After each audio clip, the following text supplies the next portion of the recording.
Solihah. Assalamualaikum warahmatullahi wabarakatuh. Apa kabarnya anak-anak? Tetap sehat ya?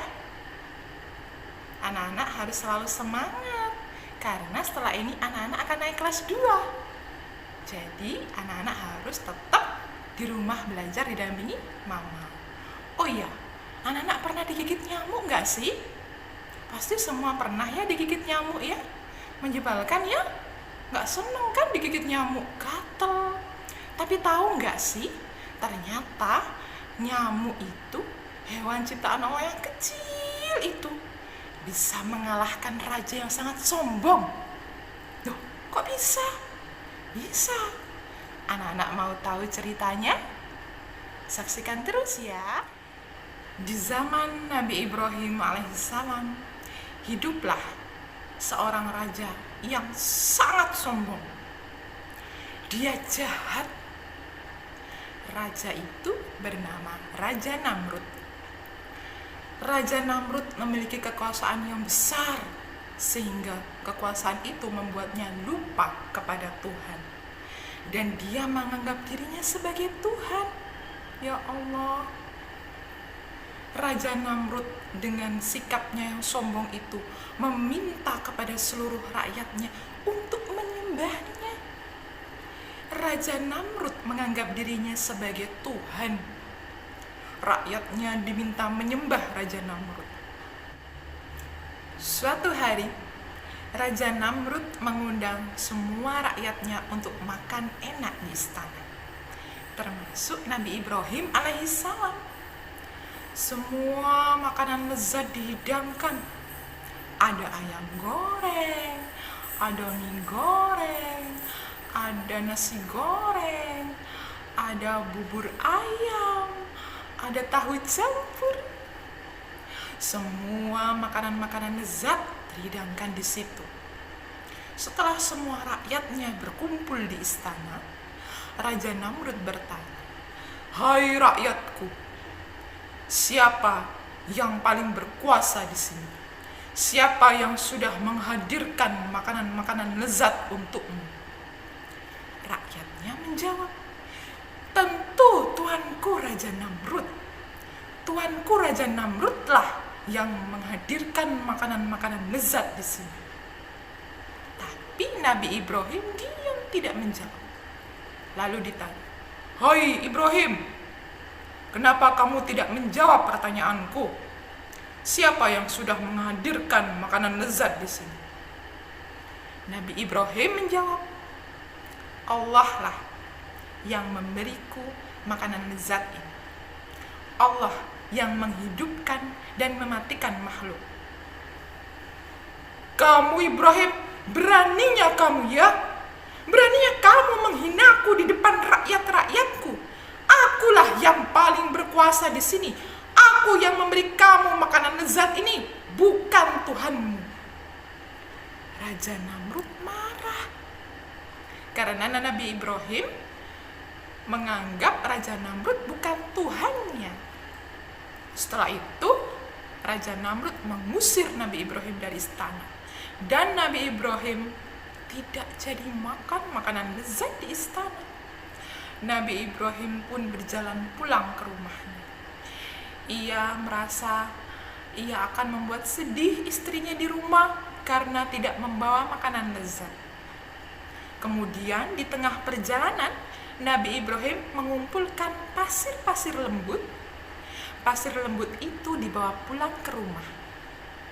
Dengan izin Allah, Nabi Ibrahim berdoa kepada Allah supaya pasir itu dijadikan makanan lezat untuk dimakan di rumah. Dan biidznillah, dengan izin Allah, pasir lembut itu berubah menjadi makanan lezat. Dan akhirnya Nabi Ibrahim pun bisa makan di rumah bersama istri dan anak-anaknya. Nah, suatu hari lagi, Raja Namrud bertanya kepada Nabi Ibrahim, "Hei Ibrahim, sekali lagi aku tanya kepadamu, siapa Tuhanmu? Siapa yang berhak kamu sembah? Aku kan?" Raja Namrud berkata dengan sombongnya. Nabi Ibrahim pun menjawab, "Tuhanku hanyalah Allah Subhanahu wa Ta'ala.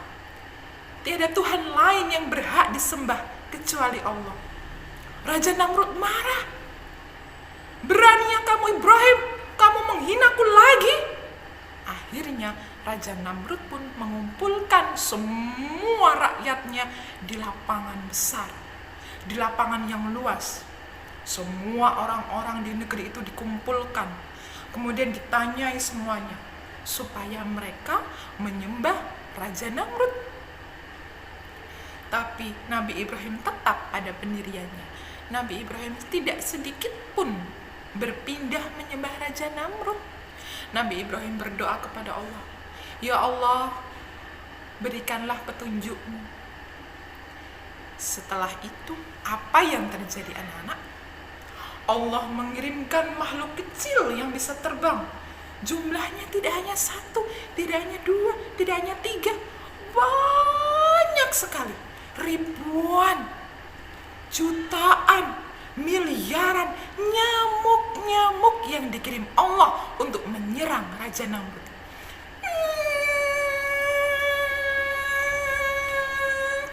Menclok di dahinya para prajurit.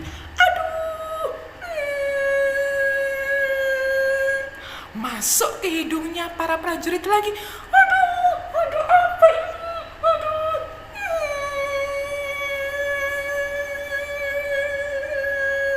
Jutaan nyamuk kecil itu menyerang semua orang yang ada di lapangan.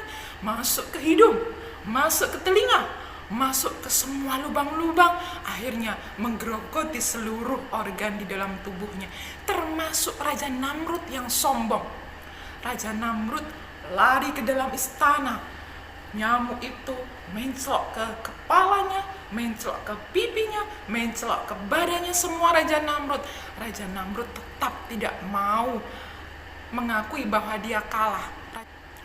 Raja Namrud lalu mengambil kayu besar dan memukul nyamuk-nyamuk yang menclok di badannya, yang nempel di badannya. Puk, puk, puk, puk, puk. Apa yang terjadi? Yang sakit tentu Raja Namrud sendiri, bukan nyamuk itu. Nyamuk itu kan bisa terbang. Ketika dipukul, dia kabur. Masuk ke telinganya Raja Namrud, masuk ke hidungnya Raja Namrud. Selama 400 tahun, nyamuk-nyamuk itu tidak berhenti menyerang Raja Namrud dan para pasukannya. Akhirnya, Raja Namrud pun kalah. Karena hewan kecil itu yang dikirim Allah untuk menghancurkan Raja Namrud yang sombong. Nah, anak-anakku sekalian yang solih dan solihah, itu tadi kisah Raja Namrud dan nyamuk. Bagaimana? Seru kan kisahnya? Anak-anak harus mengambil teladan bahwa setiap makhluk yang diciptakan Allah itu pasti ada manfaat dan mudaratnya. Mudarat itu apa sih, Us? Mudarat itu keburukan. Ya, jadi setiap apapun yang diciptakan Allah itu pasti ada manfaatnya. Dan setiap kesombongan pasti akan hancur. Karena Allah tidak menyukai orang-orang yang sombong. Sekian dari Bu Rohmah. Mohon maaf bila ada salah. Wassalamualaikum warahmatullahi wabarakatuh.